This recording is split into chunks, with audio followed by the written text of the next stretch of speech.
Hello? You guys can hear me? Is that loud enough? Kind of? Not that loud? Can we turn it up? I could, I guess I should put this more in the middle. That's good. I can't.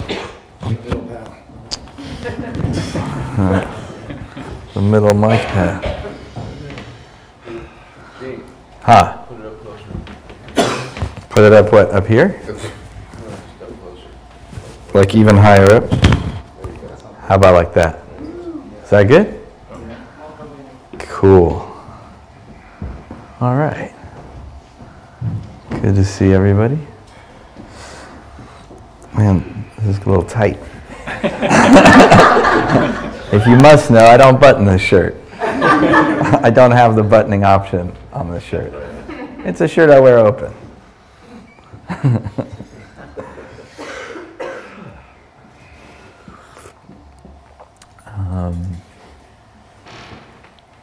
All right, good group. Good to see everybody. Anybody here for the first time? First time people? A few? Good, welcome. You guys got dragged by somebody? Did your friends drag you here? No, come on, it's good. What are we going to do? Just going to sit there in silence. And then we're going to talk about sitting in silence for like 45 minutes. All right. Well, let's see what all the hype's about. Let's give it a try.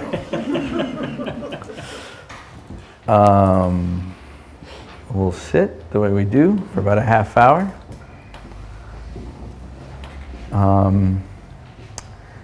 You know, I always want to remind everyone that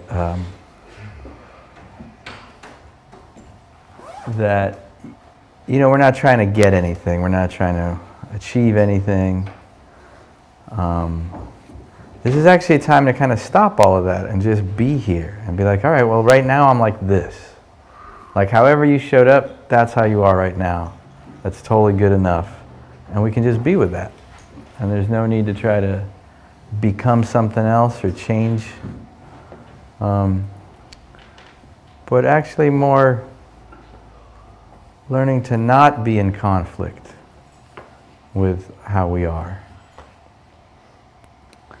So with that in mind,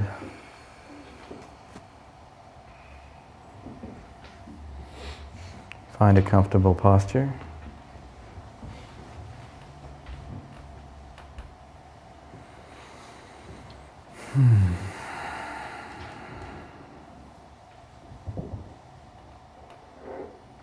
Let your eyes close if they haven't already.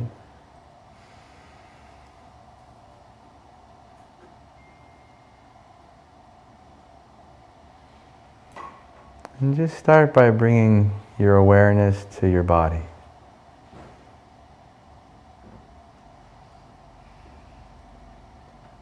Very simple.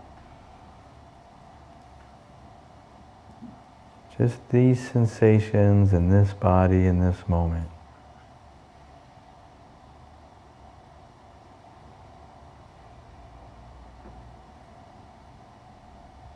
And there's no right or wrong. There's no, you know, some sensations are more pleasant than others. Some are more painful than others, but we're just kind of taking it as it is.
And then take a moment and check in with your mind.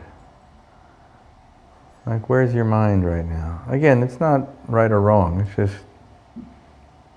is your mind here? You got some stuff on your mind. You're thinking about something in the future, maybe something in the past.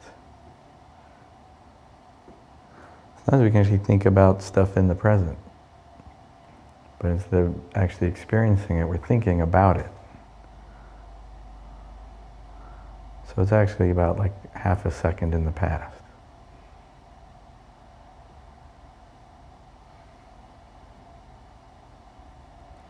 And just, again, just notice and label, like, just know how it is in your mind. Again, you don't have to necessarily change it. It's not right or wrong, but just, oh yeah, I'm really thinking about, work or whatever.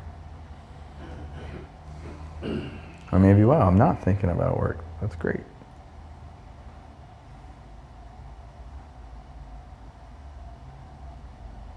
And then let's take a moment and just tune into the emotional dimension. How's your emotional state?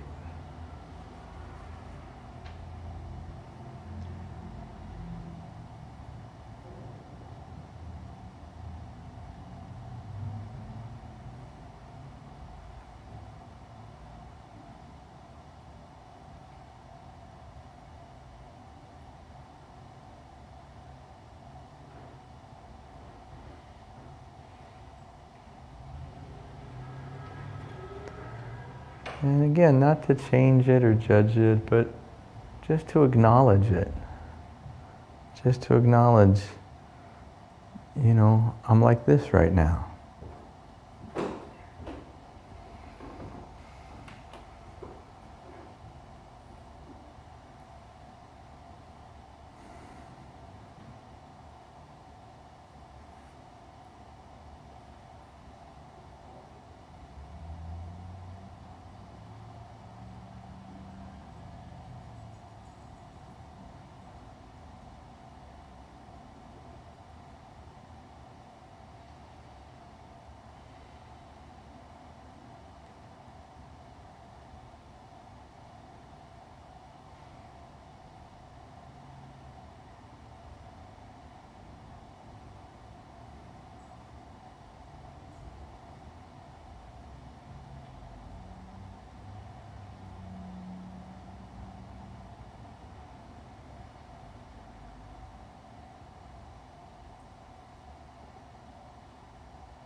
And then in the middle of all these things, sensations, thoughts, emotions, there's just this experience of your body breathing.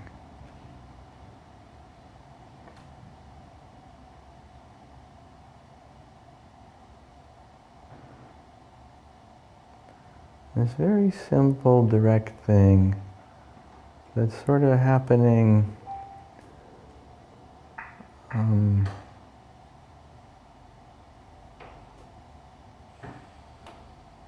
that's not necessarily tied to all those other things. We can feel different ways or think different things, but the breath just continues to be the breath.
And we use this experience of the breath to anchor ourselves to this present moment, to this present moment experience. So not thoughts about something or feelings about something, but just this direct sensation in the present moment that's not personal. It's not about us and our story and our dramas and our trials and tribulations. It's just the breath.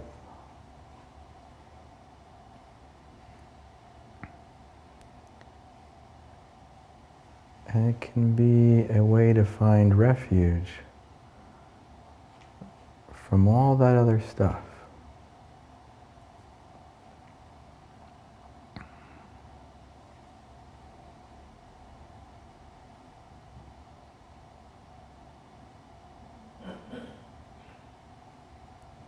The breath is a kind of raft that keeps you from drowning in all our personal drama.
coming back.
See if you can allow this moment to just be exactly as it is.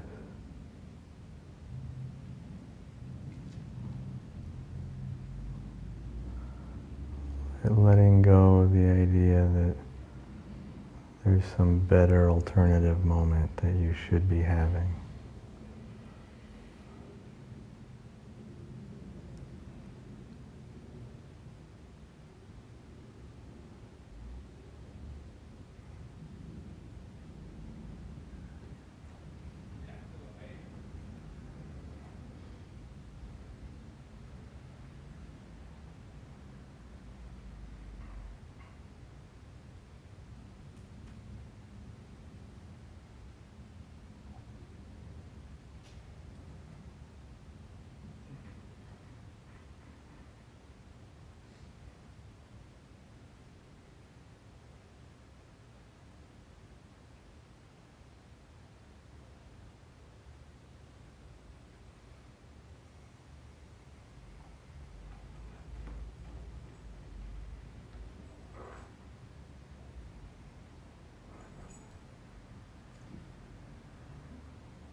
And with curiosity, you can see how your system's affected by sound. The pleasantness of the sound stopping.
Should we take a bathroom break? Never did figure this out. No bathroom break? All right, I'm going to take that as a no. I'm going to interpret that silence as a no. If you need to use the bathroom, there they are.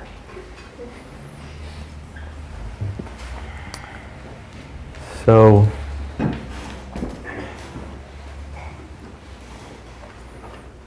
how was that? Any questions? Anybody have anything they want to ask about or share about? You know, we just did this thing that we do here, that meditation thing. And I really find the practice to be a kind of way out of a lot of philosophical debate, and rather like, here it is. I mean, this is the actual experience. You know, how was it? You know, what did you find? What did you experience? Do you ever have that where you're like going through a lot of shit, so you expect your meditation to be really crazy, and then it's very mundane and you're disappointed? Right. How do you know you're disappointed? I think I was expecting like a certain intensity, and Right. it was just kind of like... But what does disappointment feel like?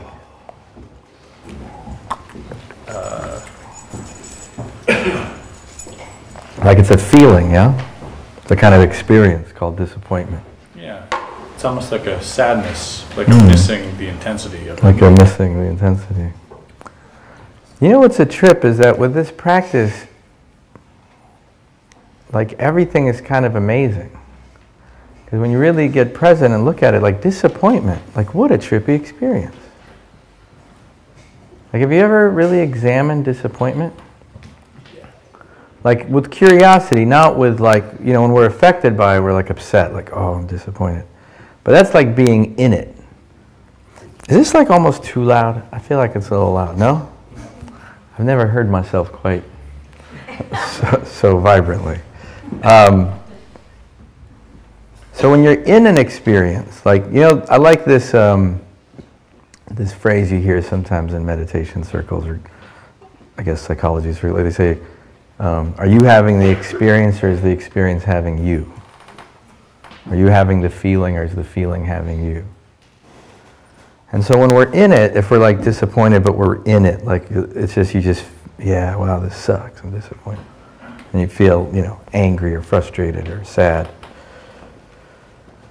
But when you sit and you get a little space and you can kind of, with a certain kind of neutrality but a kind of curiosity, and hopefully with some kindness as well and compassion, you can be curious and examine it, like, wow, this is interesting. Like, what does disappointment feel like? And what you find, I mean, what I find actually with any experience, when I look at it that closely, is that it's usually quite different from what I expect it to be. Like, I have some experience and then I have kind of a lot of meaning about it. So it's like, well, if I'm disappointed, that means this, and I don't know, especially with disappointment, it's kind of like I'm losing somehow, right? Like, it's got that wah-wah kind of feeling.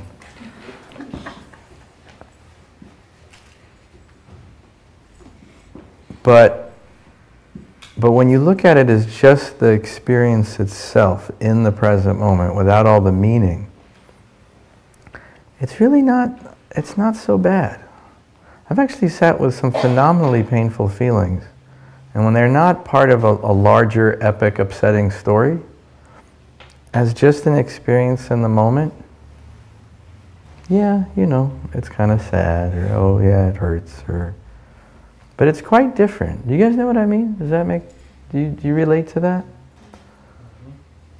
I remember sitting with longing, Without an object to it, like just like the human tenderness of like longing, and it's actually like it's a very tender, like beautiful like thing. It's not like that you know what I mean? It was just, yeah, it was very tender, very soft. It didn't need to have an object to, you know, to like fill it or anything like that. It's like just longing, just being. Yeah. That's one of the most amazing ones, I think. Like longing is really powerful when you can shift it. I think longing is a feeling that most of us are kind of scared of. Like longing has got that like, oh, don't touch that. It's like the third rail, you know. Oh. And there's this feeling often with like, oh, if I let myself go there, like it's just going to swallow me up, right? And then there's this kind of, I don't know, do you ever kind of hedge your bet with certain feelings? You're like, well, I'll feel it if I think I can get what I'm longing for. But if I don't think that's going to happen, let me just not feel that, right? But like you said, actually, when you get really present and you experience longing or any emotion for that matter, when you experience it in the present moment, not like in reference to the past or the future, but as just a direct, almost like flavor, kind of texture, just experience, it's quite different. And longing is one that's so hooked into story, right? As far as, because I'm longing for something in the future, like am I going to get it? Am I not? Am I going to be disappointed if I don't get it? I didn't get it in the past. I might not get it in the future. So it's got all that story and all that time. But as a feeling, if you're not afraid of it, if you're actually not scared of it and you just feel it directly and you can sit with it, you'll be amazed. A lot of times, sometimes you'll get into a really strong, you're like, oh my, I'll just die if I feel this. And then you won't. You won't. That's the funny thing, is you won't. And so we have a lot of fear of these experiences. I actually find that most experiences, most emotional experiences, or the difficult ones obviously, we're actually not really just feeling what we're feeling. It's that combined with fear and or judgment. So it's really a cocktail. It's not just, oh wow, this is just longing. It's like, well no, this is longing with me being scared of that longing. And then, add a dash of shame, and now, So to feel it in its raw state, like you said, it's actually, isn't it amazing how it turns out actually to be quite different from what you ever thought it was? It was more along the lines of like love. Right. You know what I mean? Like it was like this, like soft, tender, and it's like, but even like, I've noticed like even grief is like uncut love. It's like, it's like a love that doesn't have an object. It's like, it's like heavy, but even grief is like fucking beautiful, like tender, like, yeah, when you're not scared of it. Yeah. This is, in Sufism they get really into this. I'm almost feeling a little inspired to read a little Rumi. This is a little Rumi moment. Should we read a little Rumi? Yes. Can someone look up, if you just Google love dogs? Is that the heartbreak something? Yeah, kind of. Yeah, and you got it, Rebecca? Are you going to do it? Okay, so Rebecca's on it. So just if you put in Rumi and love dogs, and I'll read it. But this poem is beautiful because it actually, in a way, really points to what we're talking about. It's talking about a completely different way to relate into, in this case, longing. But in a way, it can really be said for just about any emotion. That when you reframe it and experience it for what it is directly rather than the meaning it has in the context of your story.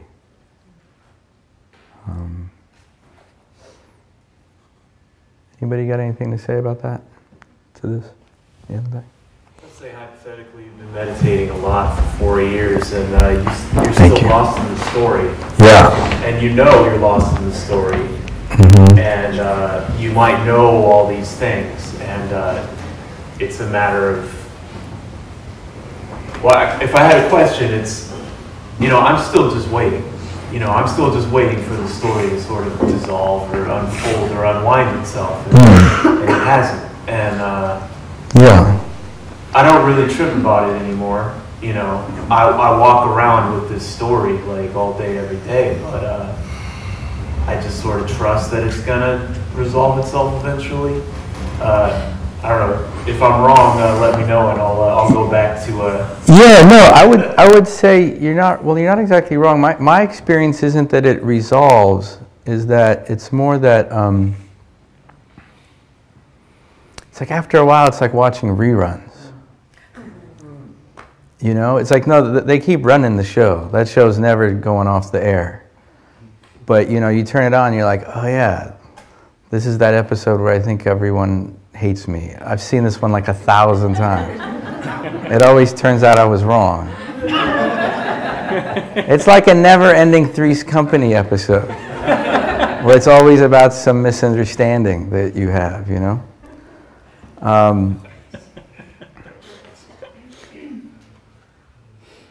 I find it's gotten easier as I get older, because there's only so much, like the reruns are, you know, you're like, oh yeah, this whole thing. But I feel like what happens more is when you see, the more you see the story, this like the narrative, and by the story we mean like, you know, the story about, you know, the person you think you are, that story. That the more and more clearly you see it, you actually get some space from it. Like you see it as the story. And it's sort of like you're kind of in it. It's like a movie, you know, like when you see a good movie, you don't know that you're watching a movie. Like the whole point of a good movie is to make you forget that you're watching a movie, right? If you know you're watching a movie the whole time, that's a shitty movie, right? Because it doesn't win you over in that way. So in a way, the story becomes kind of less compelling and less interesting. But I don't actually, in my experience, it doesn't go away. But the less and less kind of compelling it is, the less trapped we are. I was like, Jack Kornfield once said to me that he said this line. I've said it here many times. I just love it. He said, you know, after a while, you can just adopt your personality as a pet. So you don't get rid of it. I mean, a lot of us kind of come to this practice of like, yeah, like I heard Buddhism's about no self. Like it's great because I've never really liked myself. So, like I love this whole getting, you know, moving beyond the self. But it's not really like that. It's not really. It's not that it goes away. It's just. You know, and another, I'm remembering a lot of these great little cliche bumper sticker type phrases that fill the Buddhist world, at least the Bay Area Buddhist world. They say, the mind is a terrible master, but maybe it's the other way around, but a wonderful servant. Or it's like, the mind is a wonderful servant, but a terrible master, I think is how it is. So it's not so much, in my experience, that it goes away, it's just the role it occupies changes.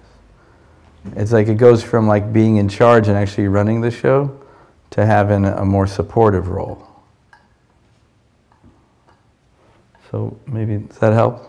You don't have the magic word that makes it all just go away? Talk to me afterwards.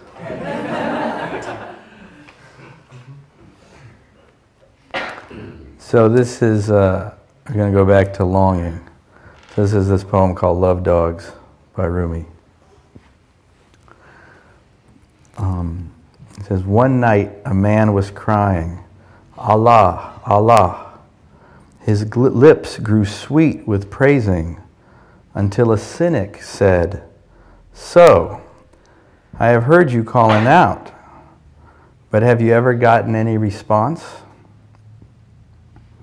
The man had no answer for that. He quit praying and fell into a confused sleep.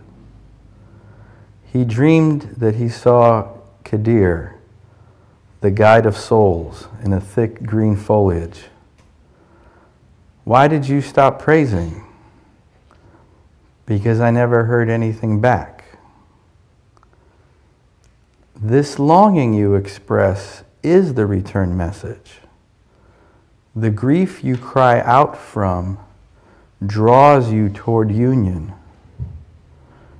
Your pure sadness that wants help is the secret cup. Listen to the moan of a dog for its master. That whining is the connection. There are love dogs no one knows the names of. Give your life to be one of them.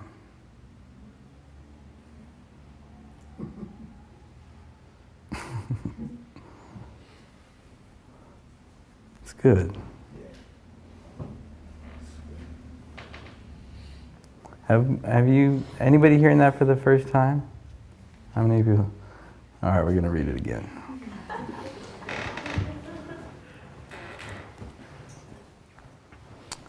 One night, a man was crying, Allah, Allah. His lips grew sweet with praising, until a cynic said, so, I've heard you calling out, but have you ever gotten any response? The man had no answer for that. He quit praying and fell into a confused sleep. He dreamed he saw Kadir, the guide of souls, in a thick green foliage. Why did you stop praising? Because I never heard anything back. This longing you express is the return message. The grief you cry out from draws you toward union. Your pure sadness that wants help is the secret cup. Listen to the moan of a dog for its master. That whining is the connection. There are love dogs no one knows the names of. Give your life to be one of them.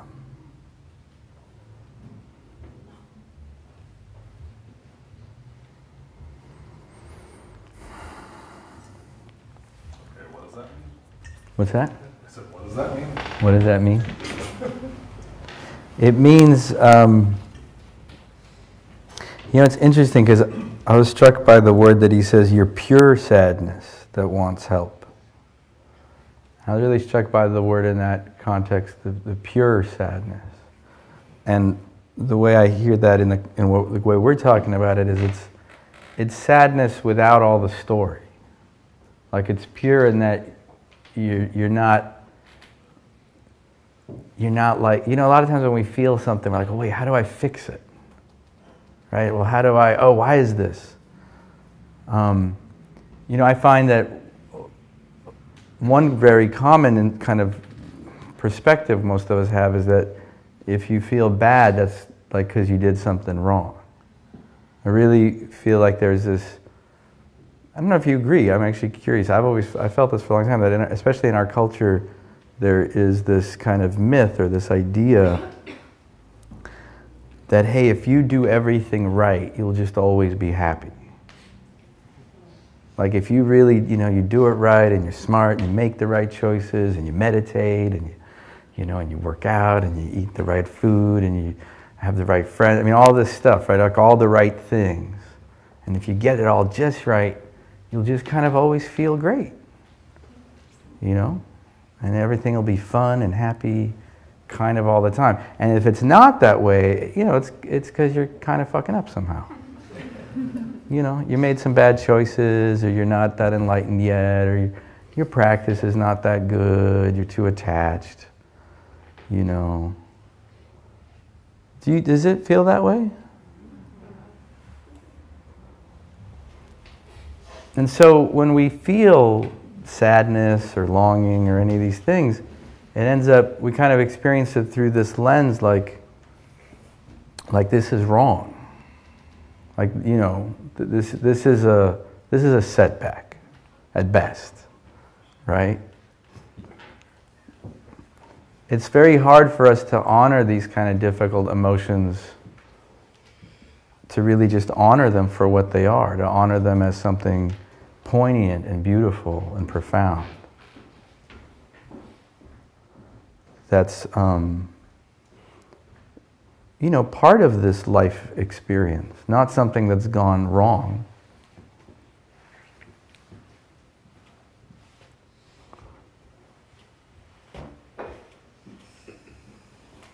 I always like to make this joke, like when you see a sad movie or you hear a sad song, you're not like, wow, that's a sad, we got to fix it. Like if we maybe pep it up a little bit and,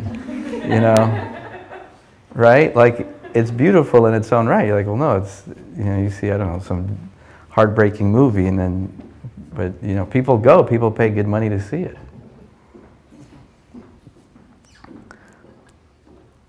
But I think part of the reason that is that we don't take it personally. Like when you see a sad movie, it's just a sad piece of art, like it's just an expression of something. You don't kind of go, oh, it's kind of my fault that it's sad.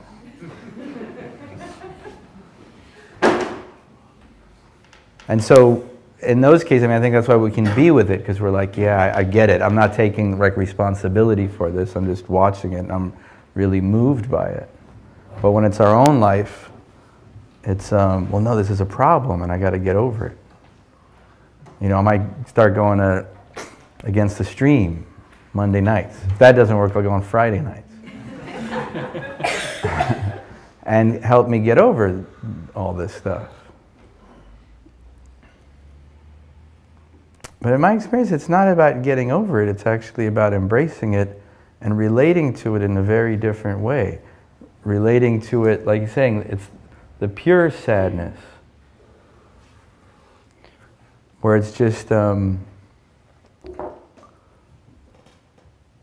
know, like one thing I personally, one of the ways I kind of work with it is when I experience a difficult emotion, I sort of in my mind, I imagine that that it's not just mine. It's like there's a certain amount of sadness just in the world, right? Or a certain amount of grief, and I'm just kind of feeling it with everyone else who's feeling it. At any given moment when you're sad, I don't know, give or take 1 billion people, like it's probably definitely hundreds of millions of people feeling it with you in that moment, right? No doubt.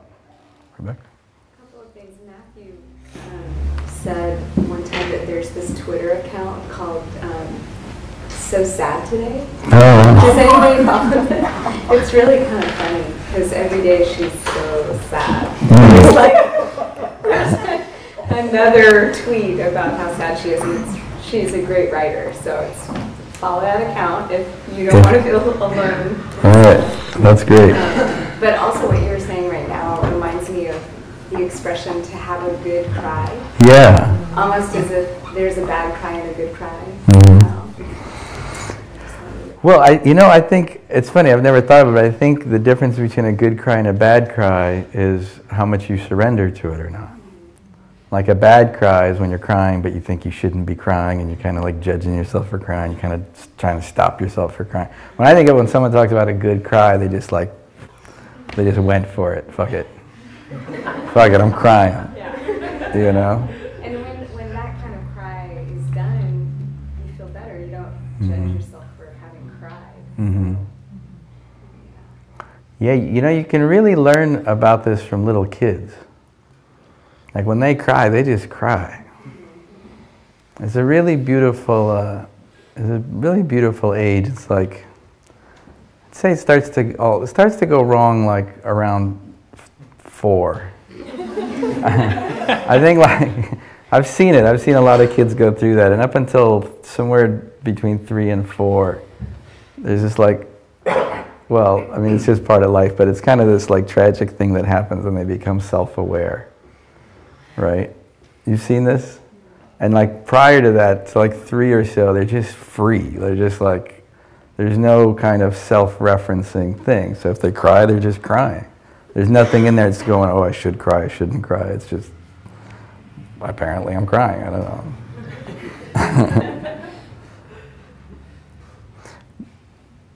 But we get conditioned and we start trying to, we become self-conscious, but this practice is really the invitation to, at least for periods of time. This is what I like about this practice, is that, you can designate a certain amount of time in your day. Like you don't have to, I'm not telling you should be like a little kid like throughout your life. I really want to be clear, I'm not advocating that. But especially, you know, for certain periods of this kind of sacred time that we spend with ourselves, where you can put down all the strategizing and all the, you know, all the agendas and, you know, all that stuff, and just actually feel yourself just as you are. Yeah. Actually, can I, yeah. I had a question, like, actually, disappointment was a good word for how I'm feeling about something that happened today, and I was sitting with that. And then the problem is that the disappointment is about something that I now have to deal with that's going to happen. Yeah. And so my brain is like going, like, I can sort of sit there and look at it and kind of sit with it, but then I'm like, oh God, and it's going to get worse. It's like, it's like a hard, like, because I'm just anticipating that this disappointment is just going to turn to like being angry. And Yeah, and it's like that. I find that a lot of times the anticipation of it is a lot worse than the actual thing. And what's interesting, I find that not only is it worse, but I feel like part of it, the reason it's worse is that it's not even that, I mean, sometimes when the final thing happens, it might actually be really difficult or really painful. But at that point, it's sort of like really happening and you're actually engaged with it. So even if it's a bad thing, but it's like, okay, here it is. Whereas in that anticipation, we kind of find ourselves in this weird limbo where it's not really happening, so we're not engaging it, but we're thinking about it and we're kind of scared of it. But the resilience in us isn't, like, you know when some really crazy shit goes down, I find what's amazing is like how much your system like responds, and you kind of go into this mode like, oh, this is me dealing with some crazy shit. And it's very different than the way you kind of anticipate it to be. Because when you anticipate it, you kind of sit back somewhere and you're not actually in that state, but you're thinking about it. You're like, oh no, what if there's a fire? But when like a fire actually happens, it's like there's all this energy and just instinct that kicks in. And so the actual experience ends up being quite different from that kind of disengaged, just mental imagination of it.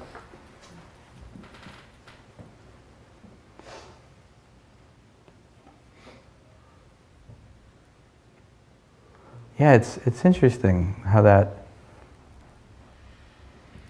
This is what this, you know, practice is about, is coming back to the present moment, right? And so like right now, it's this. And this always has a certain quality to it because it's really happening. It may vary about like what kind of thing it or what kind of experience it is, but it's real. Like it actually is happening, and it has a certain richness to it, even if it's unpleasant. But it actually has a certain like kind of substance to it, for lack of a better word. Whereas kind of the fantasies and the anticipations and the stories and the memories, they're kind of two-dimensional in a way, or kind of they kind of have this, yeah, there's something sort of something dead about it. It doesn't have the vibrancy that even a painful experience has. It's almost like sometimes like the anticipatory thing is like a different feeling. It adds like this other layer of like anxiety that you then kind of have to sit with too. Right. Yeah. And that anxiety, right, that has that anxiety, I find it's difficult because with anxiety, there sort of like often isn't the it lacks the vitality that comes forward when something's really like, when something difficult is really happening. Because then it's kind of matched by a certain capacity to respond. Whereas anxiety is like, well, no, I'm just imagining this stuff. And so I think our body is sort of confused, like, well, are we going to run then? It's like, nah, we're just thinking about it. We're not. We're actually just going to sit here, but we're going to,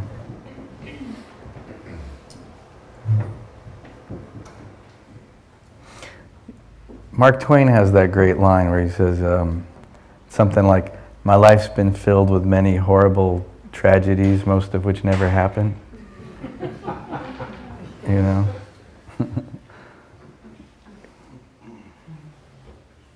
Yeah. Let me get some other people. Let me get someone, yeah. I like your sort of talk about sadness as its own experience. And I subscribe a lot to the theory of relative experience, where you can only experience something relative to something you've experienced in the past. And I've sort of had that with hunger and, I guess, fullness recently. I've actually been, I think, keeping myself too full on meals all the time, like overeating at meals and then eating a bit of snacks in between. And then I found it's hard to ignore the meals as much as I would before. But then when I was in New York on vacation a few weeks ago, I purposefully decided that I would only eat dinner with some friends who I was staying with and cook that together. And then during the day, just eat a peanut butter sandwich, and that was it. And then I got to experience the most glorious hunger from that. And then I actually was able to experience a meal with joy because I was really hungry. So then I'm wondering, is there some way to force, I guess, not forcibly, but enjoy that sort of sense of sadness so that you can enjoy the contrast between sadness and happiness? I don't know of a way to, I guess, make myself sad. Does that make sense? Like, it's in the same way, it's just sad. I'm only going to eat a sandwich today, and that's it. Yeah. I'm curious, what would it be like to just experience whatever you're experiencing now? Without, it's kind of got this like little like life hack vibe to it, right? Like, well, how can I? But it's interesting, right? Because I'm with you. I mean, I think that kind of, stuff like that all the time. But it's like a strategy of how am I going to make this better, right? Well, maybe I can I'll make myself extra hungry because then later maybe I'll make myself sad, so then later the happiness will be. But I'm actually talking about that there's real beauty and real sacredness to whatever is happening right now, because it's really happening. And that even feelings that we would never think of, because it's, sadness, and those are actually, people write songs about stuff like that. But boredom can actually be pretty amazing. The states that don't get a lot of songs written about them. Like, is there any song? Oh yeah, boredom. I guess there's that one where he said, "I'm bored." Da, da, da. But remember that punk song? I'm so bored with the USA. Is that another one? Oh, okay. But what can I do? There you go.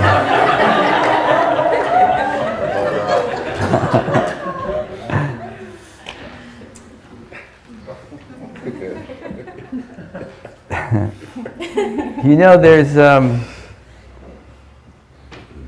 when you drop into what's really happening right here, right now, the very fact that it's real and it's really happening and you're not really doing it is very mysterious. And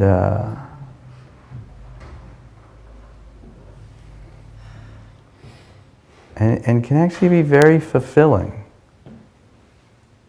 Even when we don't expect it to be. Yeah. I'm trying to figure out how to ask this question. It's kind of related to the question earlier about like stories that repeat. And I look into the future, and I don't want to have the same stories repeating over and over. I really have. I really would like them not to repeat. And you mean like, you mean not, like not actually repeat in your life or in your mind? In my mind. In your mind, like okay, gotcha. Yeah. Okay. So it's rumination. Right. Sure. Or just like this cycle of maybe in my mind, I'm trying to resolve something that's very difficult. Yeah. And I think the same thing 1,000 times in the day, and it doesn't get any better. Yeah. So, you know, I guess because the rumination is also like just, there's also aversion or something in there about what I'm actually feeling when I'm cycling around with the story. And it's very uncomfortable, and it's very, there's a lot of suffering in that. I don't want to have the same story. Yeah. No, we don't want you to have the same story. So I think it's hard for me to consider embracing that story that's just... Yeah. No, actually, you know, what you're talking about is a little different. Like, you're talking about a more... I meant this story sort of in the wider sense. What you're talking about is a kind of like spinning out on something more directly, like within like one day, or within, you know, where you're kind of thinking the same thing over and over and over in almost an obsessive kind of way. Right. Yeah. So that's a little different. Let me address that. Actually, I got a recommendation for you with that one. You actually said it. You actually kind of said it yourself. I find that when that kind of thing is happening, that there's actually an aversion to feeling something, which is what you said, and I think you're right, that experience is, there's some emotional state happening that I'm not dropping into. And those thoughts, I kind of almost see them as these like weeds that grow out of that soil. So I'm in this emotional state. But I'm not actually sensing the state itself. But I'm staying on the level where these are the thoughts generated by that state. But I'm actually very averse to feeling the state. So it just kind of goes over. It just keeps going over and over and over and over. And I mean, I guess to play with that analogy, I guess you'd have to actually. Is it till the soil? Is that the word? Like till the soil rather than just keep cutting the weeds. And so what that actually means is that, so you know, we could have like worried thoughts, for example, right? And you're thinking about something just like worried and worried and worried and worried.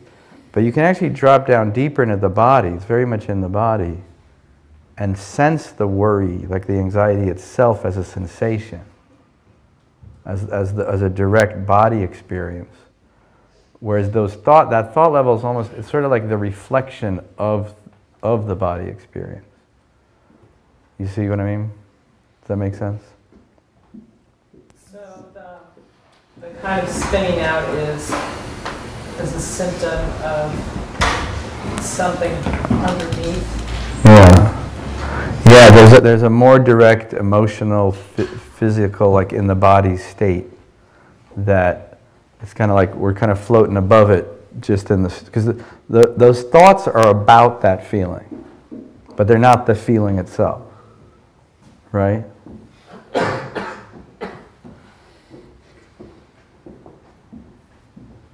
And it kind of has that, when you drop into it and you really let yourself sense the feeling itself, it's sort of like, I don't know, it's like if you're hungry, you could like talk about eating and talk about going to get food, and then you finally take a bite of the food. And it's a very different kind of moment.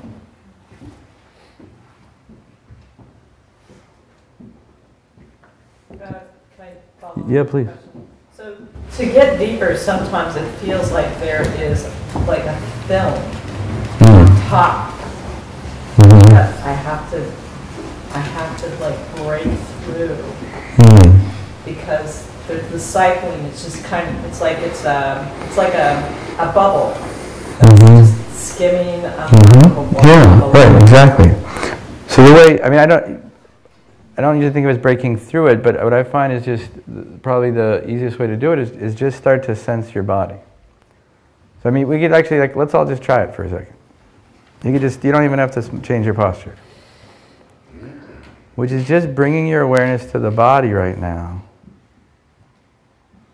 And just notice that there's just this, what we call like a somatic experience that's happening. That's not before the interpretations and before all the stories. And so you don't have to, I don't find it's helpful. There's often this kind of idea that we get, we're like, oh, I got to get in touch with these feelings, and they're somehow not available to me. And I find that's kind of a problematic point of view because it creates a lot of struggling to try to find something that's not here. Why don't you just go to the body just as is, and just start with, well, hey, what are you sensing right now? And see what I mean? Like if you're sensing it, see how at that point it's not a story about something, it's the thing itself. Alan Watts has this great line where he says it's like with all the thoughts, he's like, it's like trying to eat the menu instead of the food. So these might be thoughts about being angry or thoughts about being sad, but they're not actually the sensation or the experience of anger itself. And so I find it's actually really helpful to find like what's the most immediate experience. And so like, I guess why I think the other way, that sort of I'm looking for the feeling, I got to get in touch with my feelings model, why I think it's problematic is that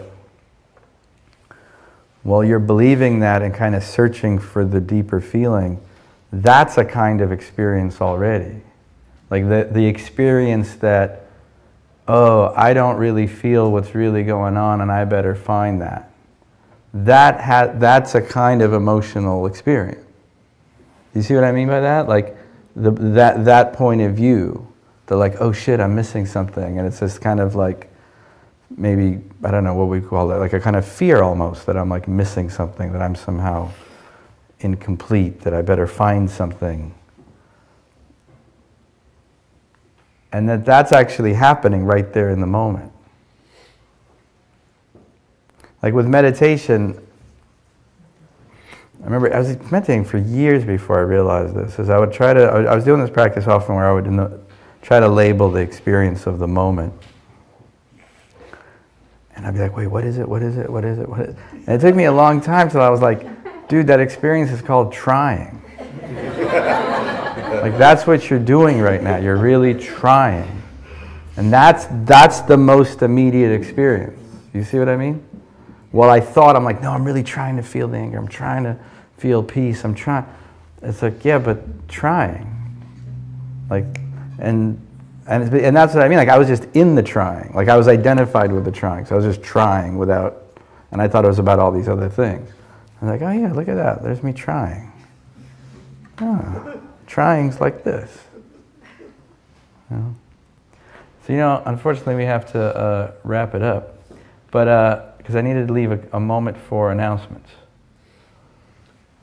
Oh, the announcements are pretty simple. Oh yeah? Yeah. My name's Jimmy. I'm one of the volunteers here. You guys can volunteer too. There's a website over there that you get this address and you email it and you can get on the volunteer list. There's a whole bunch of flyers going on over there. There's like, I don't know, 15 or 14 of them or something. There's all kinds of events going on. They're just lined up one right after another. So go to the desk, check them all out. The one that I'll mention is that this Saturday, the 18th, Noah Levine's going to be here for a day long or a half day? Day long. It's day long from 10 till like 4:30 or 5:30, something like that? 4. Till 4. 10 till 4. Saturday the 18th, Noah Levine in this room. And other than that, we're all supporting one another here with our generosity. The suggested donation is $15 a piece. If you can do that, that's great. If you can do more, that's even better, because that helps those of us who can only do less. And if you can't give anything at all, that's perfectly fine too. But the Donna basket's over there. Be as generous as you feel you can be, and we'll all appreciate it. Thank you very much. Thank you, Jimmy. And I also wanted to plug this other one class. It's one of the flyers on the shelves there. It's a Mindful Communication Foundations. A friend of mine and fellow teacher, Oren, is teaching it. It's actually not here. It's held somewhere else, and it's a 6-week class. In Berkeley, it'll be January 15th through the 19th, and then on Mondays. And then on Thursdays, it'll be here in the city from January 18th to February 22nd. And it says, just as a core tools for effective dialogue, training in empathy and resilience, and practices to deepen self-understanding. And I've heard really good things about it. And yeah, I just wanted to recommend this one as well. If you're interested, flyers that are on the shelf. Yes? I'll just give a plug to Eve Ekman's Cultivating Emotional Balance, which she's doing for the next 3 Tuesday nights. Yeah. We're going to be streaming that as well. Cool. Tuesday nights. Eve Ekman is a fantastic teacher. Really fortunate to have her here with us. Gee, can I add a couple things? Please. Since we're going around the room, I will totally third what Jim and Jean just said. Eve is fantastic. I was going to say, we did the first class already, but she's totally welcoming of people coming in after that. And Eve's fantastic. What I think she's really good at is giving you tools to work with when you're dealing with difficult emotions. That's what the whole class is about. So it's how to be with those emotions and not run from them. The other thing is there's this guy named Vinny. He's been known to teach here on campus. Nobody's seen him for quite a while. He's got a couple events coming up. New Year's Eve, we're going to do a celebration and an intention setting ceremony, which Jean did 2 years ago and it was great. That's going to be New Year's Eve from 8 to 10. And then we're starting a Year to Live class, which starts in January. I know there are a ton of people in the room right now who did it last time. I won't out you. I was going to have you raise your hands if you like questions. But I did it, so I can explain to you what the class is about if you want to talk to somebody. It's a really worthwhile experience, and it starts in January. We've got flyers up here, so come check that out. Great, thank you, Jason. Anybody else? That's so simple. I have a question though. This Friday is Josh Porter, the teacher from New York, coming in? Oh, that's what it is, right. Oh, great, yeah, he's teaching Friday, yeah. And he's great too. Cool. All right, so to just wrap it up, bring your awareness back to your body.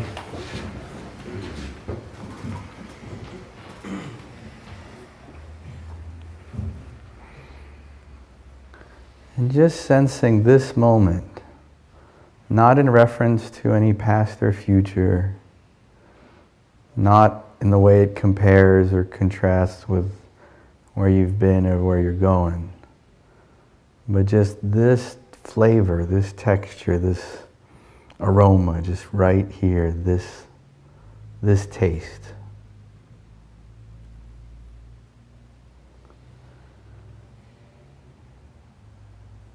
May the merit generated by us coming together like this, gathering as a sangha, as a community, to support each other's practice,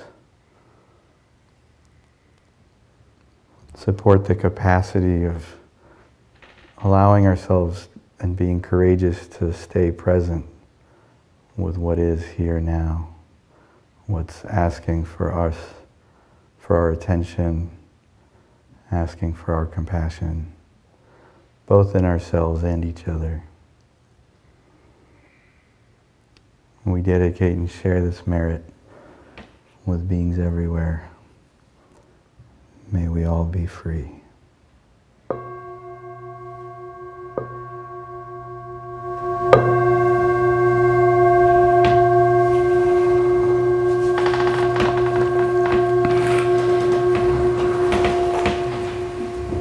Thank you.